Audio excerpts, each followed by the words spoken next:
Hey guys, the Explorer of Horror here, the Horror Boy. Welcome back to another Universal Monster movie review. And today we're getting into the 1933 film The Invisible Man, which, like I said, came out in 1933, gets a 7.7 on IMDb, edited by the wonderful director James Whale. Now, this movie I also really got into and thought was a wonderful film, and we'll get into that in a second. But this director, James Whale, of course, a legendary filmmaker. Legendary. Made so many films that, you know, have just stood the test of time.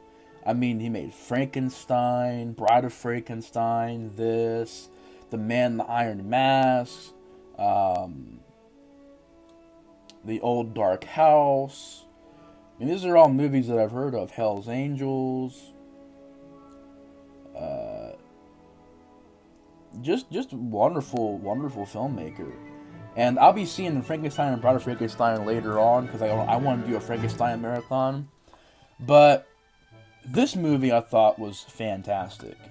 And basically the story is that this guy comes into this town during this winter storm, and he has this wrap all over his face and these glasses, and people are like, what is he? Is he a escaped prisoner, escaped convict? Is he a psychopath, maniac? What is he? Who is he?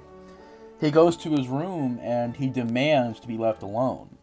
And basically, he's very rude, he's very abrupt, he's very maniacal, and he doesn't pay his rent. And these people come up there and tell him, like, hey, you gotta get out if you don't pay your rent.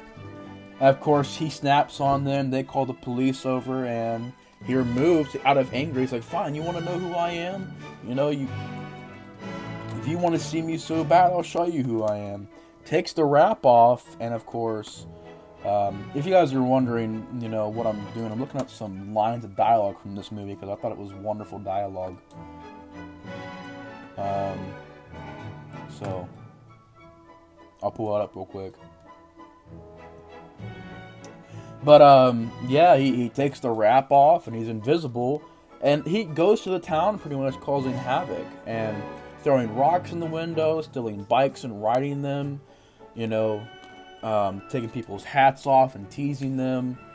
And he goes to this friend of his house, and he pretty much tells him, like, I need somebody who's visible to help me, and you're gonna help me pretty much figure out, how to have world domination. Make the world grovel at my feet. And he's obsessed with this power, and he has to have his friend help him with his plans. And, he goes back to this town to get his books they left behind, murders a police chief, and you actually see him do it. It's not gory, but it's still kind of like, oh, that's intense, that's really intense. Where he takes like a table or a chair or something like that and smash it on the guy's head, and you literally see him kill somebody. It's like, from 1933, that's a very ballsy thing to do. And pretty much the guy calls the cops on him, and he vows to kill this man at 10 o'clock the next night. And the guy goes through so much. I mean, he gets escorted by the police, disguised, put into another car, taken out of there. They're trying to keep the Invisible Man away from him. But somehow, some way, the Invisible Man is still there. And when the guy is driving, the Invisible Man pretty much knocks him out, ties him up. And the crazy thing about this is that the promise was kept. And back in the day, they would usually be like, oh, it's suspense. The Invisible Man really wouldn't kill this man, would he? No, he really does kill this guy. And he even says, he's like, we're going to drive you down to this road, take the brake off, you're going to fly down this cliff, maybe break your neck. And he does it, and the guy actually dies. You see the car go down, and then flip, and then blow up, and explode, and a wonderful effect. And the guy screams and dies. Like, oh my god, this is ballsy. This is like the most ballsiest Universal Monster movie so far. It's very, very brave film. And eventually the Invisible Man lets his guard up, and he falls asleep in this barn, and this guy finds him, brings the cops there. They pretty much set the bar on fire.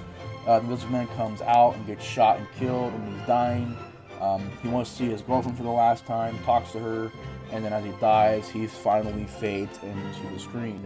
And you actually see Claude Rains for a little bit when the movie ends.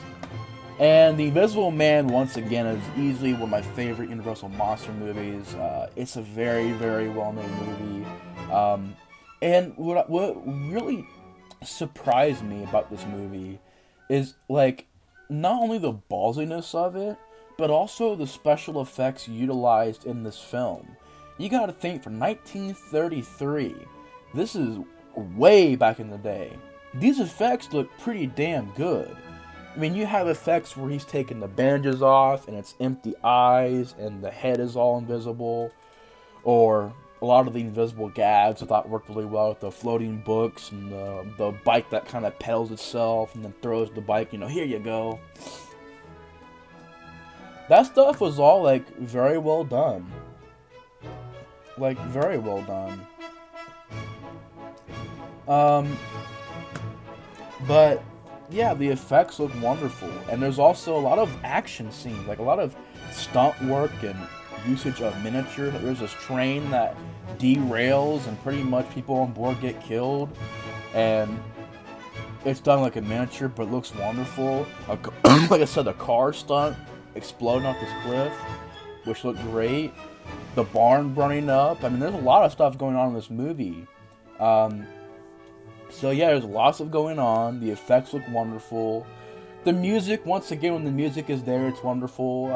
Claude Rains in this film did a phenomenal acting job. Phenomenal. I mean, I think this is just one of the best performances I've seen in a horror film. I thought he nailed everything that he did in this movie. And it was just wonderful, man. It was wonderful. I'm going to try and get these pulled up real quick, because I want to read some lines from the movie. Alright. There we go. But yeah, I think Claude Rains in this movie did a wonderful job. Just wonderful. And, you really buy, I mean, his laugh is maniacal, his tone of voice. He's very menacing. And it's very well done, and it's very effective as well. And you buy it 100%, all the lines he says. I want the ultimate power to make the world grovel at my feet. I want to sell it to the highest bidder. My formula will be rich, and I'll become wealthy. I'm going to sell it to the highest bidder for millions, and have invisible armies take over the world, and I'm going to be wealthy and filthy rich from it. And you just buy all the dialogue, and he's a person that,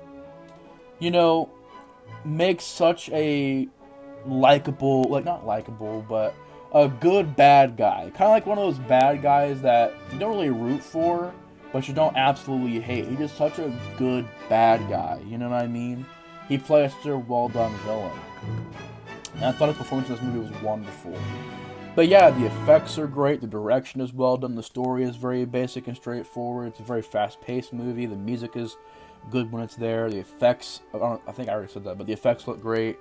Claude Rains is wonderful. The rest of the cast is decent, although there is a few actors that I have issues with. Like, when he gets to this bar, the girl who runs the bar is a little annoying. She screams all the time. I'm just like, oh my god. Like, she'll scream for no reason. It's like, why are you screaming? There's no reason to scream. Claude Rains' girlfriend, I thought was, and the scientist characters, I'm like, But really, the main acting performance in this movie that I thought was well done was Claude Rains. I mean, wonderful in this movie. Very, very, very, very very wonderful. But yeah, The Invisible Man is a wonderful film, great movie, very straightforward. I know it was a pretty fast review, but I really enjoyed this movie. I thought it was great. But anyways, guys, my review of The Invisible Man, I'm going to give it an 8 out of 10. I really enjoyed it. Wonderful film. Thanks so much for watching. What are your guys' thoughts on The Invisible Man? Do you like it? Do you not like it? Let me know in the comments below. I'll be seeing you guys later. The Explorer of Horror is out. Bye, guys.